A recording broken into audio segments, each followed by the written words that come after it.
প্রবেশ করলেন। বনে প্রবেশ করে এখানে এবার গোবিন্দ যারা বাজে দেখবেন তারা কিন্তু কৃষ্ণগন্ধ সইতে পারে না।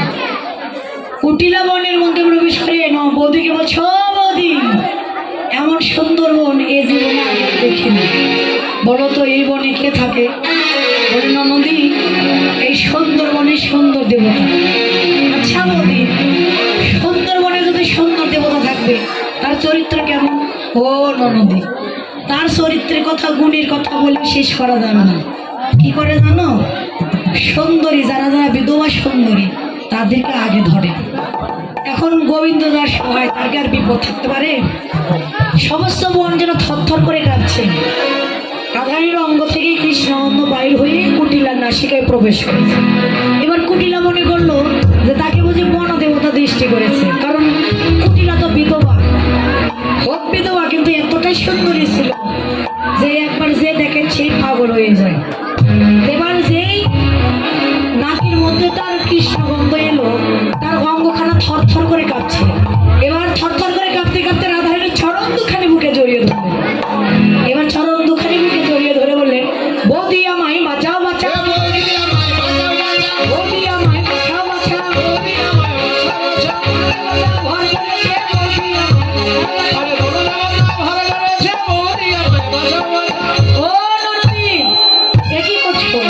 আমার পায়ে কেন হাত দিচ্ছ?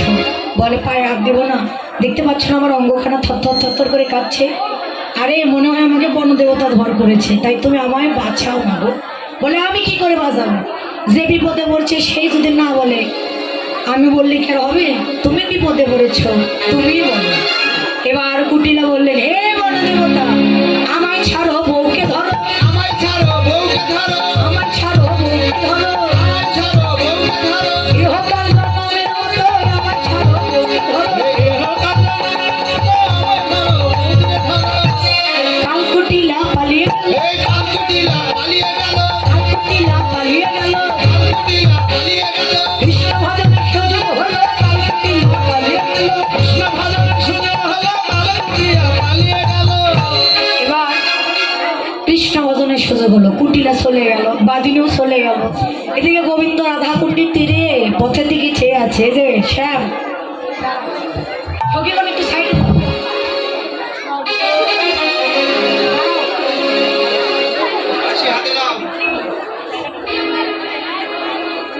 রাধারানীর দিকে তাকিয়ে থাকবে, চোখের পলক যেন পড়ে না। ঠিক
আলিঙ্গন করে ওদের মনে যেন আনন্দ ধরছে না।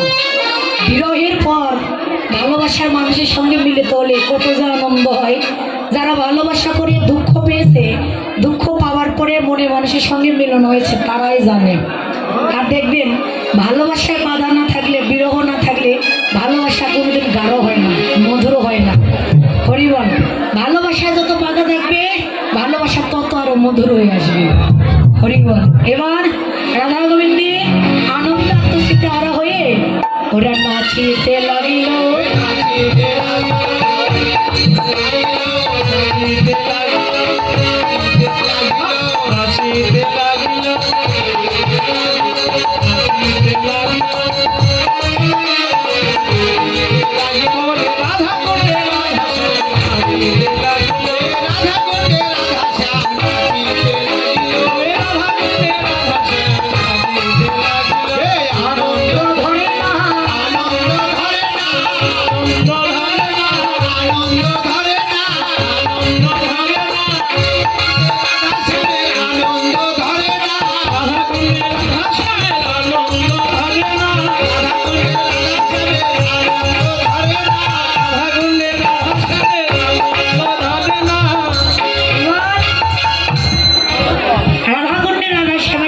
ধরে না। দুহ মুখ দর্শনে দুহ মেরুদণ্ড, রাই কয়ে তমাল, শ্যাম কয়ে চন্দ্র। রাধারানীকে দেখে গোবিন্দ বললেন, এই যে দিনের বেলা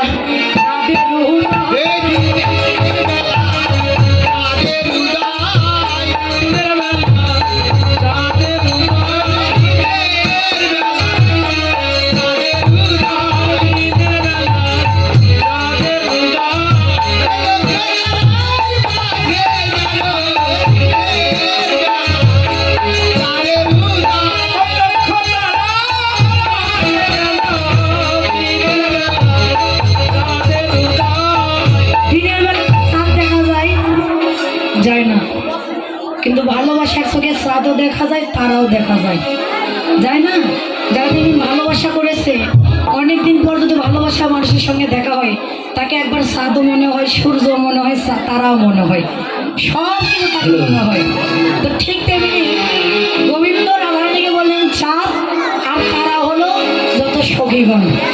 এবার রাধারানী গোবিন্দকে দেখে সখীদের কাছে বলছে, সখীরে, এই যে প্রতি তমাল মূল্যে শ্যামরূপ দেখি,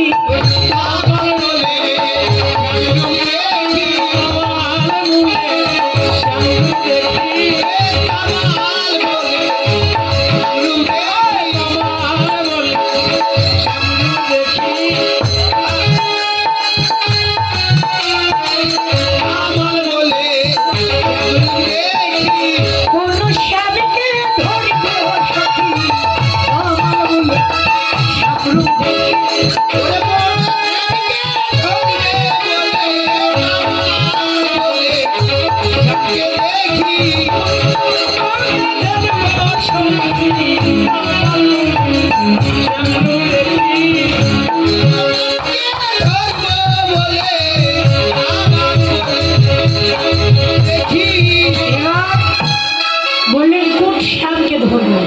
প্রতি তমাল গাছে তো শ্যামকে দেখতে পাচ্ছি। দেখুন, গোবিন্দ দেখতে পেলেন দিনের বেলা সাপ, আর গোবিন্দ রাধারানী দেখতে পেলেন প্রতি তমাল গাছে শ্যাম। শ্যাম কিন্তু একটাই। তো ভালোবাসার চোখে সব কিছু দেখা যায়।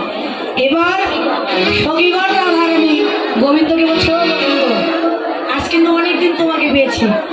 এই গোবিন্দ রং মাখতে চাইল না, ঠোঁটে লিপস্টিক দিতে চাইল না, এই গোবিন্দকে এবার মাখাই দিয়ে ছাড়বো, ঠিক আছে? আমাদের গোবিন্দ মনে খুব লাজু।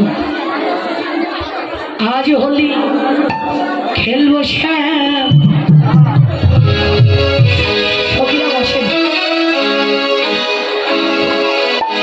তোমারই সনে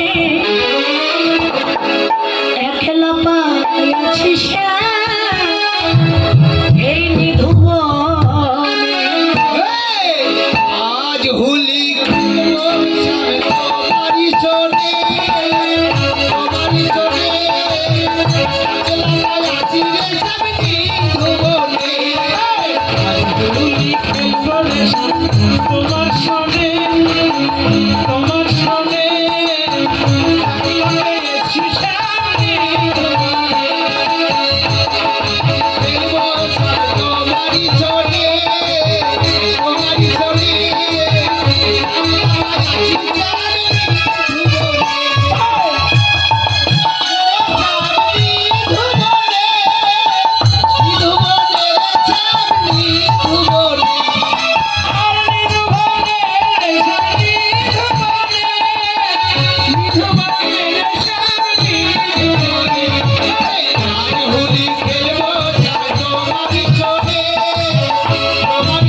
শোনো, তোমার নজরটা কিন্তু খুব খারাপ।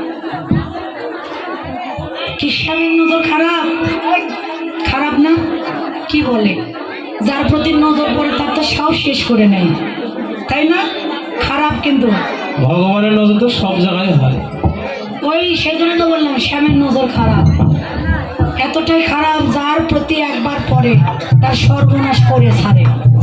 সর্বনাশ না করা বলতে ছাড়ে না কিন্তু তাকে। তাই তো বললেন, শোনো শোনো বনমালী, ভাঙবো তোমার নজর আমি। এই যে কি করিতে আরে তোমার সখাগণে এলা পাইয়াছি স্বামী।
শ্যামকে হোলি মাখিয়ে দিল, রং মাখিয়ে দিয়ে শ্যামকে একেবারে লাল করে দিল।